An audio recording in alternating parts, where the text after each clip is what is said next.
What is the purpose of your team? Why do you exist? And sometimes people go, that's really obvious, but sometimes it isn't so obvious. We start every team we ever work for, whether it's, I work for Caterpillar executive team, I would go through the same process, down to factory teams, down to Torquay Football Club in where I live. What is the purpose?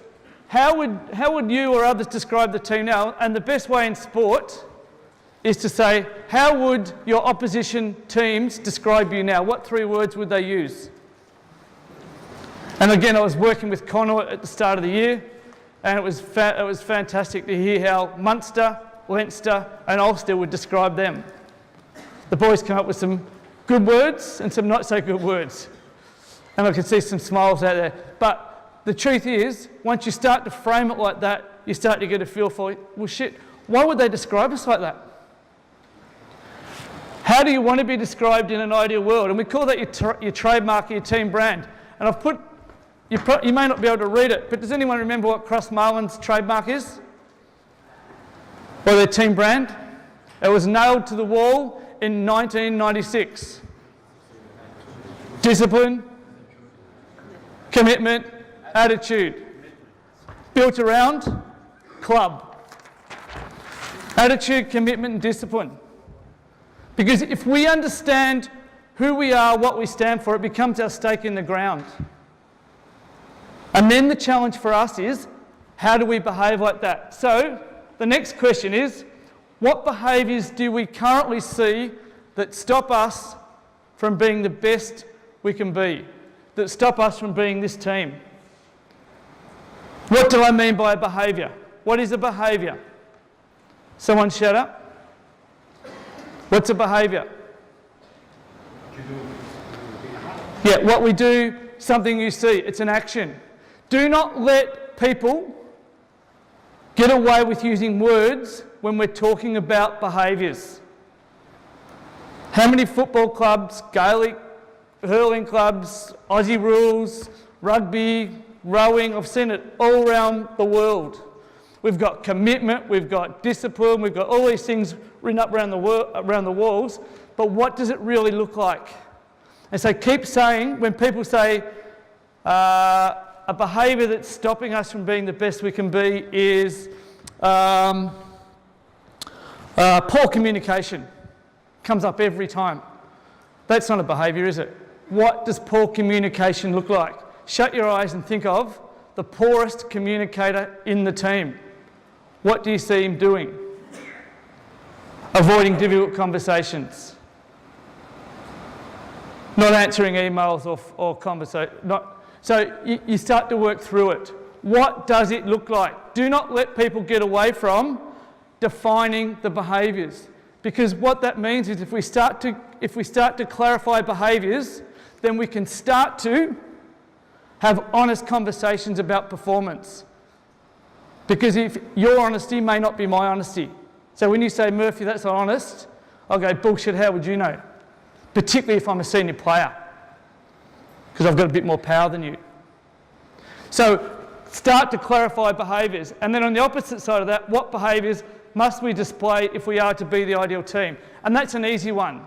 Because that is the opposite. It is the thing that offends us most. So you go, okay, what do we really stand for? What are we going to speak to people about? What do we feel so strongly about we're prepared to defend it if it's breached? So honesty, what does honesty look like? Who is the most honest player in this room? Tell me who he is. And someone will say, Pat Daly. Oh, okay, well, tell me what Pat does. Tell me what Pat does that makes him honest.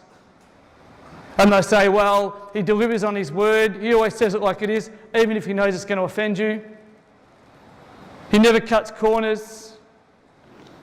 And again, I always think of, who is the most honest person? My father. Why is my father so honest?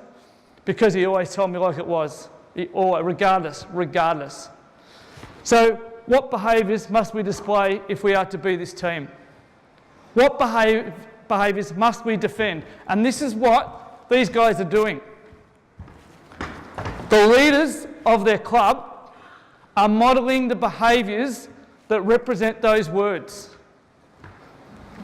for that group. And if someone isn't monitoring that, I suspect that someone's speaking to them and saying, hey mate. And in fact, I think Peter, one of them said, do not let someone coach your team if they're not going to do the right thing. Why? Because they don't fit that. Remember he said that? For those, not all of you I know saw that session. It's worth watching online if you didn't. Before you begin though, so what I want you to do is start to think through what behaviours am I tolerating that I shouldn't be tolerating, and why am I doing it? Why am I doing it? What do I have to do to fix it? Which players do I have to go and talk to? How am I going to go about it? So this is how we would set up a framework. You'd split the group into, say I've got a team of 40 players, I split them into groups of 6 or 7. They all go away and have a chat. The players love talking about it. Why? Why do the players love talking about this stuff? Someone shout out. Why? Remember when you were a player, why did you love talking about, why would you have loved talking about this stuff if your coach had taken the time to give you a chance to have a say in your team? It's your team. It's your team. Every time I go to do this activity, I go, shit, I hope it works. Sorry, I was going to apologise before I started. I will try and not swear too much today. I've already breached it a couple of times. But I promise you, I've toned it down a lot.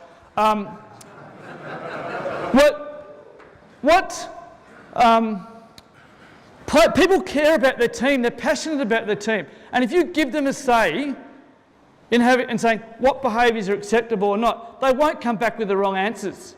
What they will give you is a framework to hold them accountable to, and a framework for you to lead by. So don't be afraid as a leader to go to the team and say, ask these 4 questions or 5 questions. Sometimes I'll leave the purpose out, but sometimes it's just worth doing to see. So you break the team up into small groups, get it all back, see which words come up most popularly. So what's our team brand? Where are the commonalities? See which behaviours fit under that. And what you'll find is you'll get something as simple as that. That's Geelong Football Club. When I started working with Geelong Football Club at the end of 2006, they hadn't won a premiership in 44 years.